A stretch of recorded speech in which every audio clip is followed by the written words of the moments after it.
It is my honor and privilege to introduce our training, information, and education speaker for today's Monday Flag Racing Ceremony. Fire Inspector Ruel G. Florendo is an educated public servant whose career in the fire service has spanned nearly 3 decades of steadfast commitment, integrity, and leadership. He earned his Bachelor of Science in Nursing from Misamis University, a foundation that strengthened his passion for service and prepared him for a life devoted to protecting communities and saving lives. He officially entered the fire service on June 1, 1996, beginning a journey marked by perseverance, discipline, and unwavering sense of duty. Through the years, he rose through the ranks through hard work, professionalism, and an exemplary record of service. His most recent career milestone came on October 16, 2025, when he received his latest promotion in recognition of his outstanding performance and leadership capabilities. Fire Inspector Florendo currently serves as the acting municipal fire marshal of Tubod Fire Station in Lanao del Norte, where he continues to spearhead fire safety initiatives, emergency operations, and community preparedness programs. His leadership has played a vital role in strengthening public safety and fostering a culture of disaster readiness within the municipality. Beyond his professional accomplishments, Fire Inspector Ruel G. Florendo is a devoted family man. He is married to Cynthia Florendo, and together they are blessed with 2 sons, Ruel H. Florendo II and Ezekiel H. Florendo, who remain his greatest source of inspiration and pride. With a career built on service, dedication, and compassion, Fire Inspector Ruel G. Florendo stands as a true exemplar of public service and a pillar of his community.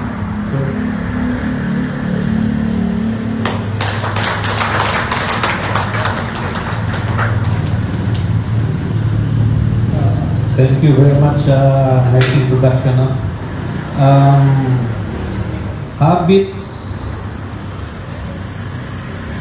Habits of a person who stays calm under pressure by Kanakanjali Roy. To our Assistant Regional Director for Administration, Senior Superintendent Alan A. Capon, our Assistant Regional Director for Operations, Senior Superintendent Rex Cliborn L. Salvania, sir, our Regional Chief of Staff, Senior Superintendent Richie E. Fabri, sir, non-commissioned officers, non-commissioned officers, non-uniform personnel, good morning. Good morning, sir. Kanakanjali Roy is a journalist at Hindustan Times who covers astrology and lifestyle news with an inquisitive mind and never-ending hunger for creativity. Her article helps some people deal with daily life. She also writes about psychology, and her work highlights the complexities of the human mind. According to her, the following habits of a person who stays calm under pressure are: number 1, mindfulness. People who practice mindfulness, techniques like meditation, deep breathing, or body scans become more aware of their thoughts and feelings. This helps them handle stressful situations calmly instead of reacting quickly without thinking. By making mindfulness part of their daily routine, they build a sense of inner peace that supports them when things get tough. Second is the growth mindset. People who stay calm under pressure usually see challenges as chances to grow and learn, not as threats to their abilities or self-esteem.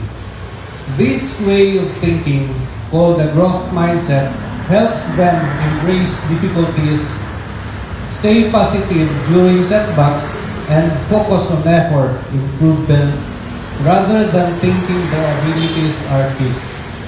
Third is the self-care. Looking after your physical and mental health is a key to stay calm under pressure. People who focus on self-care know that being healthy overall helps them deal with stress situation more easily. They make sure to get enough sleep, eat well, exercise regularly, and keep a good balance between work and personal life. Another one is emotional intelligence. People with high emotional intelligence recognize and understand their own emotions, manage how they respond emotionally, and relate to other feelings. They use their understanding to handle tough situations carefully, staying calm even when things get tense. By improving their emotional intelligence through self-reaction, feedback, and practice, anyone get better at staying composed and communicating well under pressure. Fifth is positive thought. People who manage pressure well often practice positive thought, which means they challenge negative thoughts and look at situations in a more balanced or positive way. They use kind and supportive words with themselves, which helps boost their confidence and motivation. Sixth is time management. Kaning number 6 usually reflect yun sa ato kay noted ang mga Filipinos about ining manyana habits. So pag abot sa panahon magwala karakteran ta magalit. So time management. People who manage their time well are less likely to feel stressed by deadlines and surprises. They prioritize their tasks, break big projects into small steps, and use tools like calendars and to-do lists to stay organized. By avoiding procrastination and keeping control over their schedules, these individuals can face pressure situation with more confidence and calmness. Number 7, social support. People who stay calm in tough situations keep close relationship with families and friends, ask trusted colleagues or members for advice, and join support groups or professional networks. These connections offer emotional, practical, help individuals stay calm and clear-headed when stress increases. Number 8 is focus on what they control. A key habit of people who stay calm under pressure is their ability to focus on what they can control instead of worry about things they can change. They look for practical steps to solve problems, accept that uncertainty is part of life, and let go of the need for everything to be perfect. The last but not the least, reinterpreting situations. It's strong technique for managing emotion and stay calm under pressure. People who are good at this habit try to see stressful events from different angles, find positive sides or potential benefits in tough situations, and consider problems in the bigger picture of life. By intentionally changing how they view a stressful situation, they lessen its emotional weight and keep a sense of calm and clarity.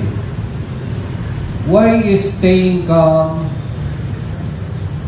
important? Why is staying calm under pressure important? Number 1 is it boosts adaptability and resilience. While adaptability involves changing to manage under new conditions, resilience through bouncing back implies the ability to revert to a previous, more positive state after experiencing some difficulty or challenge. Number 2, enhances focus and productivity. enhanced focus and productivity, increase the efficiency and output of individuals or organization. It involves improving work. Number 3, improves performance and decision making. Effective decision making is crucial for organization success as it directly impacts productivity, employee morale, and overall performance. 4, last but not the least, creates a positive, manageable environment. Creating a positive environment in the workplace involves implementing activities that make staff feel engaged, valued, and empowered. It's not only in our workplace that we have to stay calm under any pressure, but as long as we are alive, it's of great help that we practice and master it. Good morning once again, and may the Lord God bless us on our lives endeavor.